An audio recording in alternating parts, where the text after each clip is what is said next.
let's just ask Give it him. to a kid. Alec Pierce is with us right now on the Payless Liquors hotline. First off, Alec, good morning. Secondly, do you have the touchdown ball, and where is it? Good morning, guys. And actually, I'm about to go get it when I go to the facility this morning. So, Have you put a place like on the mantle for it? I'm not sure. I'll probably just hang on to it and at some point do something with it. But yeah, we'll figure it out. I want to go back to that third down play from Sunday. When did you realize that ball was coming your way, and what did Matt Ryan, if anything, what did he say to you in the huddle or before that play? When I heard the play call, I kind of realized probably when I saw press coverage, I knew the ball was going to come to me. And he told me in the huddle just to go get it, make a play. And then wasn't there a moment where you looked over at Reggie Wayne and he kind of gave you a pre-snap reminder? Yeah, like I looked over to him. I think before we got in the huddle or whatnot, he was giving me a little signal, letting me know, be patient and work my release, because I had a play earlier in the day where I had a deep ball and I didn't really work much release, just tried to run by the guy, and so he was just telling me to be patient, and work it. I'm going to ask you, Alec, the dumbest question. I mean, you're a rookie. You may play 15 years in the NFL. 15 years from now, you're going to go, this guy asked me this question once. It's the dumbest question of my entire career, okay? Okay. How much of, in any particular play, how much of that play is you strictly having to run the route and go about your business as it's designed for you versus being aware of where your defender is and having to make adjustments based on the defense? Or does the latter part not even enter your mind? We have some routes that change based on how the defense is playing. So, yeah, that definitely does enter my mind. It's pretty simple stuff. It's usually just reading what type of defense they're playing. Like cover two, a lot of times my routes convert. But that happened to be a play where my route converted to a go ball if they were pressed. So he's rookie Alec Pierce. He's with us on the Payless Liquors hotline, fresh off that game-winning touchdown on Sunday afternoon. Alec, how have you seen Matt Ryan's belief change in you over the first month and a half of the season? Yeah, I think, I'm just continuing to build confidence, or he's continuing to be more confident in me. I just try to do every day in practice, go out there, make plays, go out there, run the right routes, don't mess up any plays, and get to the right depth and be there, right where he wants us to be. Were you worried at all? Obviously, the concussion is out of your control week one, but you did have a drop in the end zone. Were you worried at all? Oh, man, that was a great opportunity to make a strong early impression with my QB, and I just blew that chance, and now I'm not out there week two. Were you worried at all about, oh, geez, it's going to take me a while to regain that trust? I don't think I was necessarily worried. Week two was tough for me because I really wanted to be cleared to play, because I just wanted to get out there and continue to prove to myself, prove to the team, prove to the fans, everybody that I could play on this level. So I know that was tough for me week two that I was set out, because I really that after week one, after how I played, the thing I wanted to do the most was get out there to week two. It couldn't go by quick enough that week to get out there and play and prove myself. Alec, I'm going to ask for you to simplify something for me. I'm not the sharpest tool in the shed, but I assume a lot of our listeners probably are the same. And I don't mean that to degrade them at all. I'm saying when you say they were running like a press and so therefore it was a go route for me, in non-football terms for those of us that aren't wide receivers in the NFL, that means exactly what? So that means press is when the defender's up tight on you on the line. Press man coverage. They're just playing you in man coverage, and they're playing you right on the line of scrimmage. And my route would change from it was a shorter route, and that's tougher when the guy's right up there in your face. The best way to beat a guy, I think, when they're pressed tight like that, you can just run by them, go deep. So it changed to just a deep ball. Do you feel that your strength is more so getting that separation immediately on the line when a guy is up close on you, or if he is still close on you as the ball is coming, having the body control and strength to bring it in? I'd say probably the latter. I mean, I think the biggest thing at this level, the quarterbacks are so good, and then also the defensive backs are really good players too. So you're not gonna necessarily like kill the guy at the line of scrimmage all the time. Like, he's gonna be there. You just got to get a good release where you can hold the line and save space for the quarterback to throw you a good ball, and then they do that because they're unbelievable players. You personally, Alec Pierce, you played defense, obviously in high school. I think even in college, maybe you took some snaps playing as a defender. Mm-hmm. But how much does that benefit you now, because kind of the mind of a defender? Do you ever, when you're lined up, put yourself and revert yourself back to when you played defense to think through what your opponent is doing and then, of course, anticipate what's coming?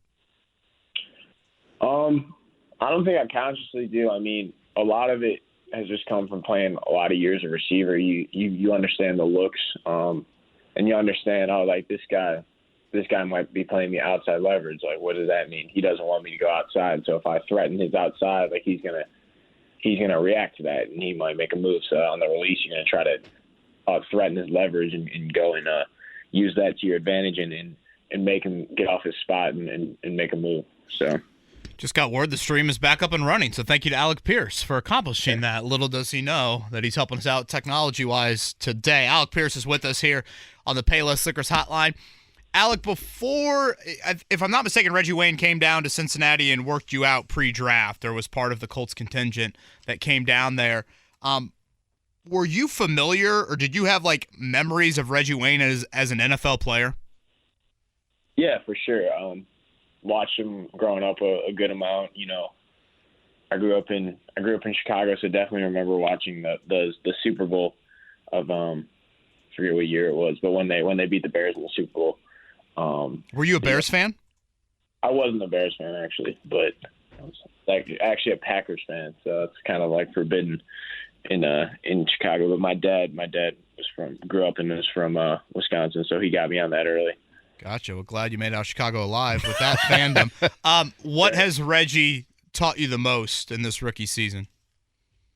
Definitely a lot about, just like beating the DB, like I said, with their technique, how they're playing, their leverage, all that, attacking that and using that to your advantage to get open. Alec Pierce is our guest. He's on the Payless Liquors Hotline. Alec, at what point, if it has happened, I'm assuming it has, because things from the outside seem to be all kind of coming together for you right now. Was there a particular moment where you realized that the game had just kind of slowed down and you now felt comfortable as an NFL receiver? I think week 3, that was kind of my goal in my mind. I don't know if it just happened naturally, but I kind of told myself, I was going to go out there week 3 and just play football and not be so in my head thinking about, if I'm doing things right, if I'm, reading the defense right, whatever. So kind of just told myself to go out there, relax, play football. I know Reggie, he's been on me about that, since the day one at camp, kind of telling me, just go out there and just play ball. He's like, he knows I have the skills, but it's just, he thought like I was just, thinking too much, which was slowing down my game. So I really focused on that week 3 and told myself, like, right before I walked out on the field, like, just go out there and play loose, because that's how I think I play the best, Alec, I am a very unapologetic diehard Notre Dame fan, so my venom towards you was probably there, I'll fully admit, last fall. I also am an Indiana University grad, so I guess I could go with that, with what you did to both of those football programs last fall. Did you find it ironic at all that you were drafted by the Colts after what you did to Notre Dame and Indiana, and those were probably big reasons why Chris Ballard fell in love with you? Yeah, it is pretty ironic.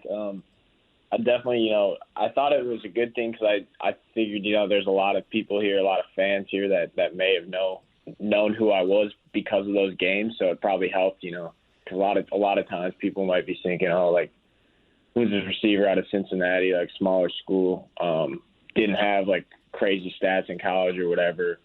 but at least a lot of people I think got chances to watch me play because most of those people who are fans of the the Hoosiers or Notre Dame, they'd be Colts fans. So I think a lot of people had experience watching me from one of those games. They've gone from cussing at him, Jake, to cheering for That's him right. now. That's right. Yeah. It's quite the 180. Alec, who's the best athlete in your family? That's a tough question. And I guess if you don't mind, can you fill us in a little bit on your parents' athletic background and your brothers? Yeah. So my mom and dad both played sports at Northwestern. My dad played football there. My mom played volleyball there. And then my brothers they're both 6'6", so they got the height definitely. They're both basketball players. My older brother just signed overseas. He's playing in Montenegro. And then my younger brother it just got out to Princeton for his freshman year. He's starting up basketball season here soon. Well, we know who the smartest one is, I guess. Well, 2 Northwestern grads. I don't know. Maybe that's a debate. Yeah. Alec, finally, take me through what, as a rookie player in the NFL, just take me through what a week is like for you. Like when you're not at the complex, what sort of things do you have to do to get yourself both, I guess, mentally and physically prepared? How is that different, if at all, from college? Just take me through how life has been for you. Life's been good, but yeah, it's definitely a bit more of a job. We're there pretty much all day on the days we have practice. Like it'll be get in at 8 and leave at 5:30. Which is a little bit different than college because, at college you're kind of doing the same thing, but half the day was classes, so it's the same kind of busyness. But instead of studying whatever class I had, I'm studying a lot more football. So, and then on my off days like today, I go in and hit the jugs, which is you guys know what jugs are, right? Yeah. It's a big catering company here in Indy, but yeah, it's also that's right. They have unbelievable apple butter biscuits. Mm-hmm. Yeah, they are. That's the football throwing machine, right? I couldn't figure out how to describe it, but yeah, football's at you, and then go do whatever rehab I'm feeling. Maybe get a massage there, and then I study film. Especially early in the week, try to get familiar with the team you're playing. It'll be a little bit different this week and last week because we've already played the team, so you don't necessarily have to study as much. You already know kind of what they're going to do and like the players, the personnel. So, but definitely just when I'm home, watch a little bit of film at night, review what practice, review the plays, just make sure I'm on top of my stuff. Alec, last one. Do you have a favorite place or restaurant in Indianapolis or the surrounding area? Not yet. Not that I can think of. I'm open for some recommendations. I live downtown, so if you guys got any recommendations.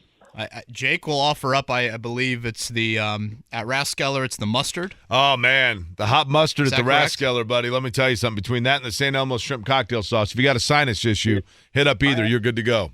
I did have the St. Elmo's shrimp cocktail. It was great. I love horseradish. It was delicious. Well, then you got to get the mustard at the Raskeller. Okay. I'm telling you right now.